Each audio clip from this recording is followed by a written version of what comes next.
What's up guys, welcome back to another video. और आज इस वाली वीडियो में हम सॉल्व करेंगे ये extremely easy question, subset sum problem, यानी कि एक मीडियम लेवल का। लेकिन अब आप लोगों के लिए ये हो जाएगा एक्सट्रीमली इजी लेवल का। बहुत छोटा इसका कोड होगा, बहुत इजी कोड है। जो हमने नैपसैक प्रॉब्लम किया है, कॉइन वाला प्रॉब्लम जो किया है ना, सेम टू सेम वही लॉजिक है। तो ब्लैक बोर्ड पे जाने की भी जरूरत नहीं पड़ेगी, इतना आसान है। अभी हम यहाँ पे रिकर्सिव कोड समझ के फिर उसे डीबी में कन्वर्ट कर देंगे, सबको समझ में आ जाएगा। लेकिन अगर आपने अभी तक चैनल को सब्सक्राइब नहीं किया ना भाई, तो पहले वो कर लेना, क्योंकि डेली वीडियो डालने की मोटिवेशन मेरे को उससे मिलती है। और मैंने कल वीडियो नहीं डाली थी, क्योंकि कल वाला क्वेश्चन जो था ना यार, मिनिमम जम्प्स, उसकी वीडियो चैनल पे ऑलरेडी पड़ी है। और परसों मैंने वीडियो नहीं डाली थी 15 तारीख को, क्योंकि मैंने टीसीएस एनक्यूटी का एग्जाम था, वो मैंने व्हाट्सएप ग्रुप पे इन्फॉर्म कर दिया था। वैसे अगर आप वहां पे नहीं हो तो ज्वाइन कर लेना, ठीक है। तो ओके, अब ये वाला क्वेश्चन देखते हैं। देखो भाई, 01 नैपसैक प्रॉब्लम जो था उसमें क्या था, हमें आइटम्स की वैल्यू और वेट गिवन थे, और हमें नैपसैक की कोई वैल्यू गिवन थी। हमें उसमें हमने अप्रोच कैसे देखी थी कि भाई हमें अगर बेस्ट वैल्यू चाहिए, तो कोई आइटम को तो उठा सकता है या फिर नहीं उठा सकता। दोनों ही केस में आगे बढ़ जा, जिसमें बेस्ट वैल्यू आई वही तेरा आंसर है। तो यार इसमें भी तो वही है। ये वाला क्वेश्चन क्या बोल रहा है, हमें एक array of positive integers ARR given है, और एक इंटीजर सम गिवन है। तो ये बता कि इस एरे में कोई सबसेट है जो जिसका sum equal to the given sum है। देखो, अगर इसमें सब सीक्वेंस या फिर सब एरे पूछा होता, तो हम प्रीफिक्स सम लगा देते, है ना। लेकिन यहाँ पे पूछा है सबसेट, तो सबसेट कोई भी हो सकता है। जैसे कि इसमें कोई भी कॉम्बिनेशन सबसेट हो सकता है, जैसे कि मैं यहाँ पे 12 और 5 ले लूं, फिर ये वाला 3 उठा लूं, तो ये भी सबसेट है। ठीक है, सबसेट मतलब कुछ भी, कोई भी, एम्प्टी भी हो सकता है वो। तो इसलिए इस क्वेश्चन को हमें रिकर्जन से सॉल्व करना पड़ेगा, उसको फिर ऑप्टिमाइज कर देंगे हम डीपी में। और जैसे यहाँ पे देखो कि इस एरे में एक सबसेट है 4 3 2 का। देखो, 4 यहाँ से उठाया, 2 यहाँ से उठाया, और 3 यहाँ पीछे से उठाया, तो इसका सम है 9 के बराबर। तो एक सबसेट मिल गया बस, तो रिटर्न कर दे ट्रू।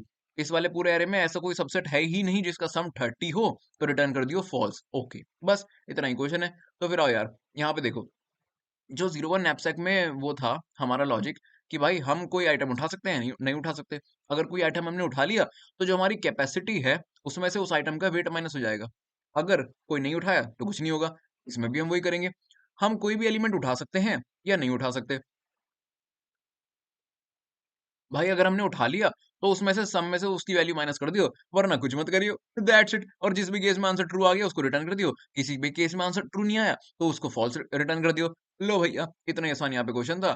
और यहाँ पे इसको थोड़ा कोड लिखने का ट्राई करते हैं, रिकर्सिव कोड, फिर तो उसको आपको डीबी में बदलना आता ही है ना। तो पहले यहाँ पे कोड जीनियस लिख देते हैं, वो लिखना जरूरी है, कोड जीनियस। ठीक है। तो अब देखो हमें क्या करना है। मैंने बोला कि मैं एक सॉल्व फंक्शन बना लूंगा, जो मेरा ये आंसर ले आएगा कि वो ट्रू है या नहीं। अच्छा, ट्रू फॉल्स बताना है, तो भाई एक काम करियो, सॉल्व फंक्शन ना बूलियन टाइप का बना लियो। ले चल, इसको बूलियन टाइप का बना लेते हैं, बूल। ठीक है, सॉल्व। उसमें तेरे को इस एरे में से एलिमेंट उठाने हैं, तो ये एरे तो पास कर ही दियो। और तेरे को इंट सम भी चाहिए होगा, तो इसको भी पास कर दे, कंट्रोल सी, कंट्रोल वी। और फिर एक इंडेक्स भी ले लियो, इंट आई, एरे को ट्रैवर्स करने के लिए। That's it. अब देख, दो केस होंगे, बेस केस, रिकर्सिव केस।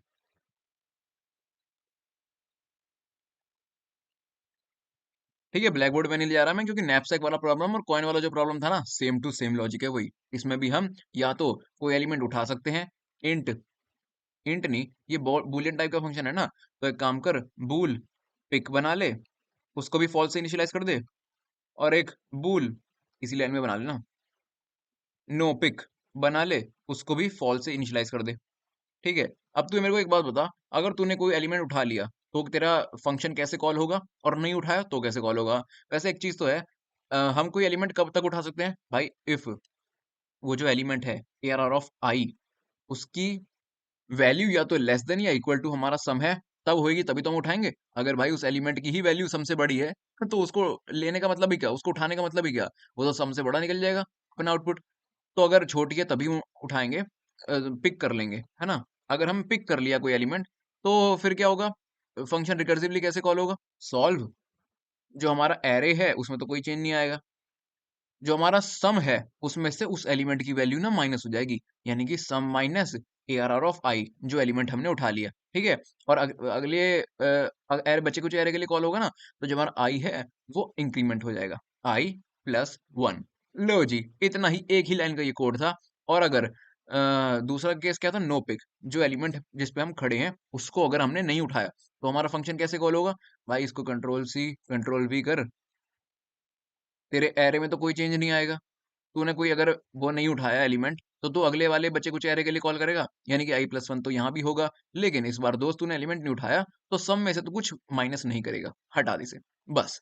लो जी, इतना ही हमारा काम था, रिटर्न क्या कर दे, जिसमें दोनों में से जोन अगर हमने पिक किया या पिक नहीं किया, दोनों में से किसी में भी अगर ट्रू आ गया, पिक या नो पिक, तो उसे रिटर्न कर दियो, ठीक है? और दोनों ही अगर फॉल्स आ गए, तो फॉल्स रिटर्न हो जाएगा, कोई दिक्कत नहीं है। चलो, ये हमारा रिकर्सिव के कोड हो गया। बेस केस क्या है? भाई हम इंट आई से अरे को ट्रैवर्स कर रहे हैं दोस्त, और जब भी हमें कोई कर रहे हैं, तो हम सम में से उसकी वैल्यू माइनस कर दे रहे हैं। तो एक बात बता, वैल्यू ऐसे माइनस कर करके अगर तेरा सम कभी 0 के बराबर हो गया, यानी कि तेरे को वो मिल गया है सबसेट, जिसमें से तूने सम में से वो माइनस किया और तेरे सम की वैल्यू 0 हो गई, यानी कि दोस्त if sum equal equal to 0 हो गया ना, तो रिटर्न कर दियो ट्रू। मिल गया भैया, मिल गया। ओके। अरे यार, ट्रू, ठीक है? और हम इंडेक्स आई से एरे को ट्रैवर्स कर रहे हैं। कभी भी अगर रिटर्न ट्रू हुआ ही नहीं, ना यहाँ पे, ना यहाँ पे, पूरा एरे ही खत्म हो गया। आई जो है equal equal to ARR dot size हो गया, यानी कि आई एकदम एंड पे आ गया, तब भी रिटर्न ट्रू नहीं हुआ कभी। यानी कि भाई उसमें कोई ऐसा सबसेट था ही नहीं। आई अगर एंड पे पहुँच गया ना और कभी रिटर्न ट्रू नहीं हुआ, तो दोस्त रिटर्न कर दियो फॉल्स। लो भैया, दैट्स इट। यही आपका पूरा कोड था और रिकर्सिव कोड यहाँ पे बन चुका है। बस अब इसको डीपी में तो आप कन्वर्ट कर ही लोगे। तो एक काम कर, डीपी में कन्वर्ट करने के लिए एक डीपी अरे बना ले, vector of vector int DP n into sum plus one size का। तो इसे ही कॉपी कर ले, control V, sum plus one size का, और सबके सबको इनिशियलाइज किससे कर दे, -1 से। यानी कि तूने डीपी एरे बना लिया, उसको -1 से इनिशियलाइज कर दे। रिकर्सिव कोड को डीपी में कैसे कन्वर्ट करते हैं भाई, जो यहाँ पे तू आउटपुट रिटर्न कर रहा है ना, इसे रिटर्न मत कर, इसे डीपी में डाल के रिटर्न कर। यानी कि डीपी ऑफ क्या है, एन, कॉमा तो लगा यहाँ पे, एन और सम का वेक्टर है ना, तो फिर डीपी आई और सम में इसको डाल के फिर रिटर्न कर।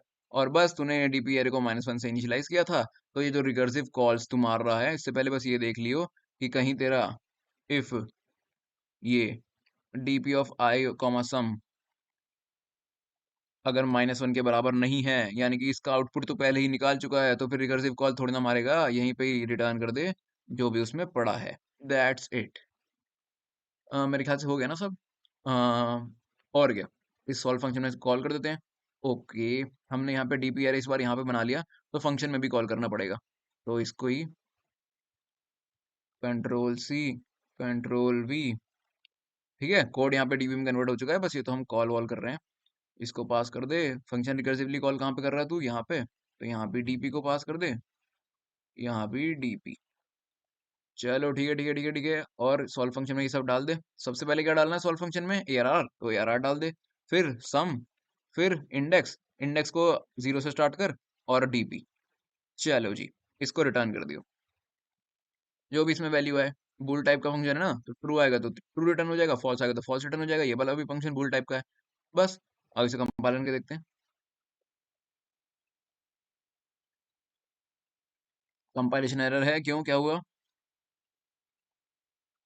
ओके, तो यहाँ पे हमने n साइज का डीपी वेक्टर बना लिया, लेकिन दोस्त इंट n तो बना ले। Int n is equal to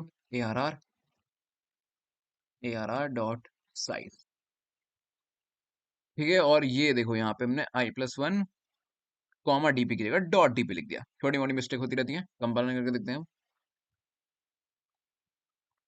okay, तो यहाँ पे हमारा कोड सक्सेसफुली कंपाइल हो चुका है, और बहुत सिंपल कोड था यार। जो नैपसैक और उसका कॉइन वाले प्रॉब्लम का लॉजिक था, वही यहाँ पे है, तो समझाने की जरूरत नहीं। वही के भाई यहाँ पे हमने रिकर्सिव कोड को डीबी में कन्वर्ट भी कर दिया। तो फिर आओ इसको अब सबमिट करते हैं।